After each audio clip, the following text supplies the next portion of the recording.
Hello there, and welcome again to this class. Last class, we talked about how you can set up a Moho project.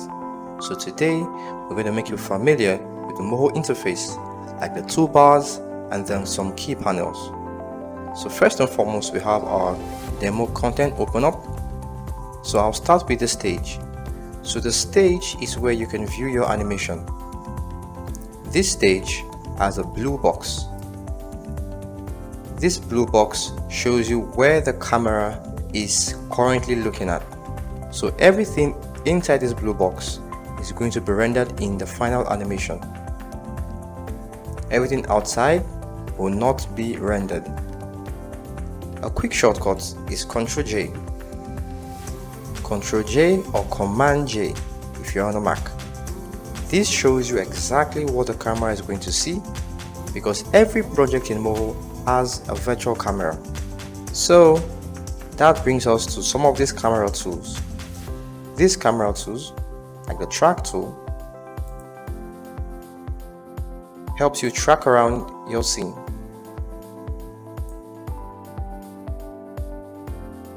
We also have the scale, rotation, and then of course we have the pan or tilt. So reset this, come over here and press reset.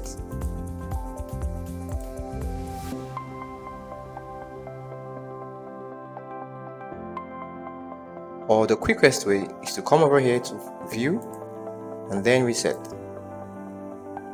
So now we've seen that, let's talk about the workspace tools.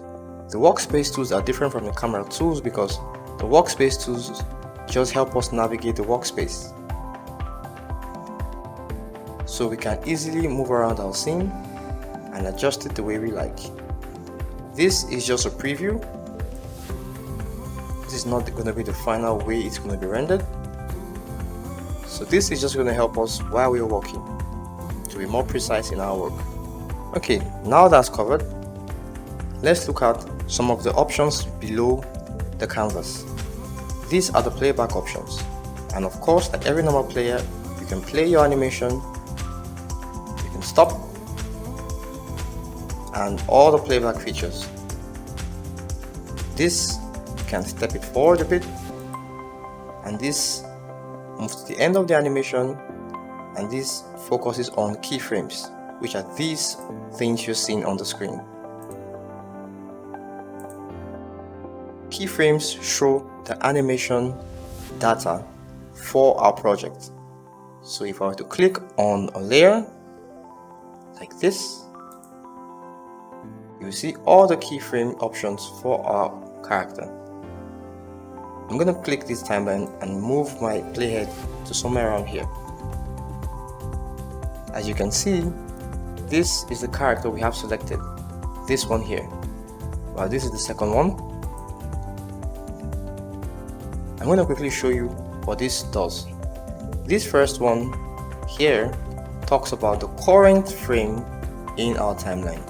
The second one shows us the last frame in our timeline.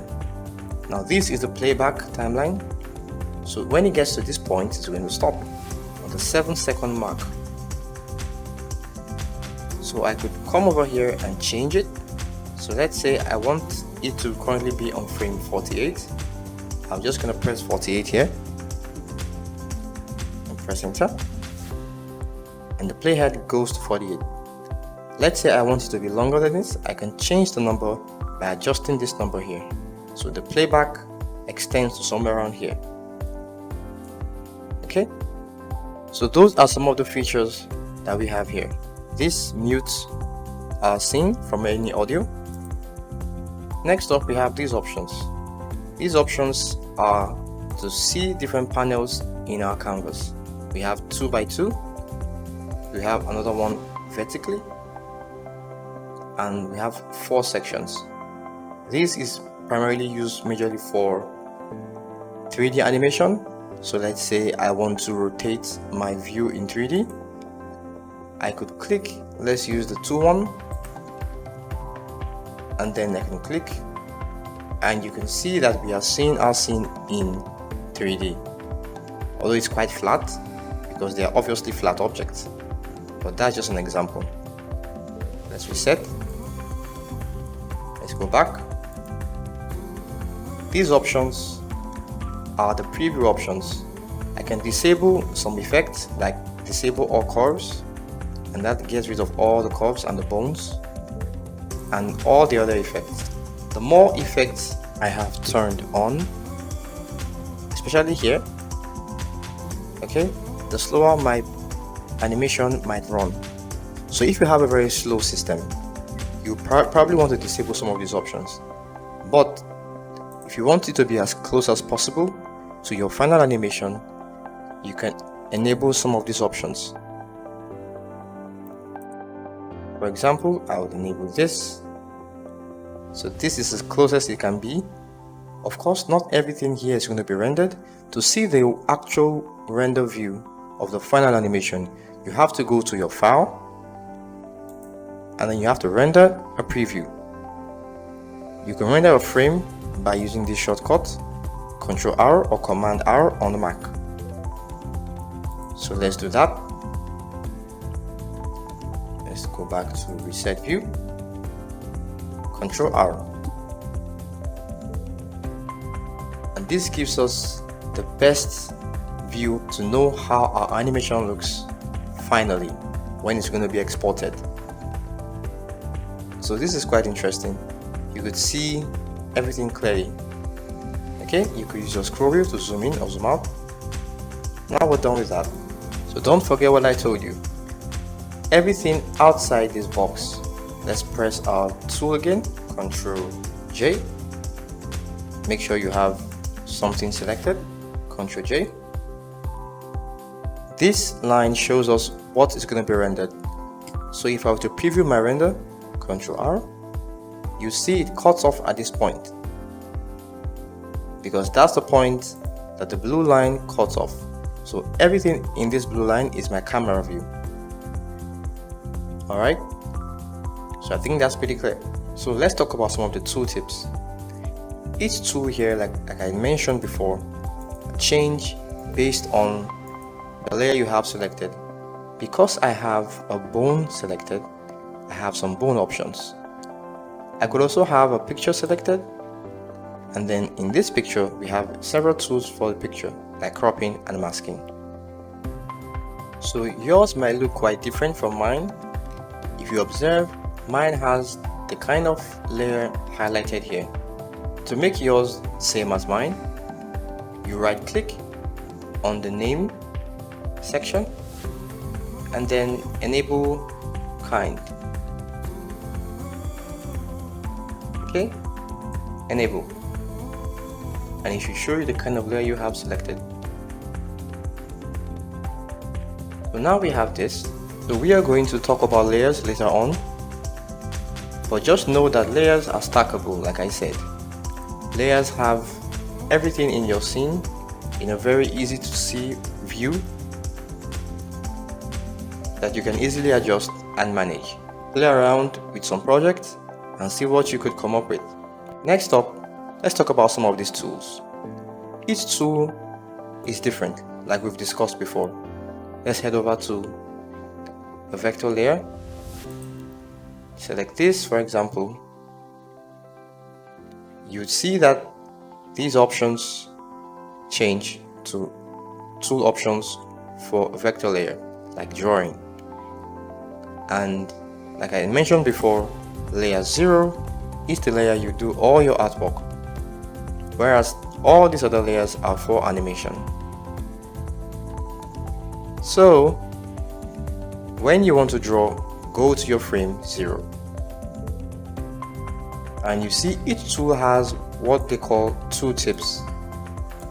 Scroll down and you see the tooltips here. These give you nice tips like shortcuts and a short description of what the tool can do. So let's say you want to get more idea on what each tool does. You could see what it does here. Very interesting. You could also learn new shortcuts from these options. We'll have a look at our timeline.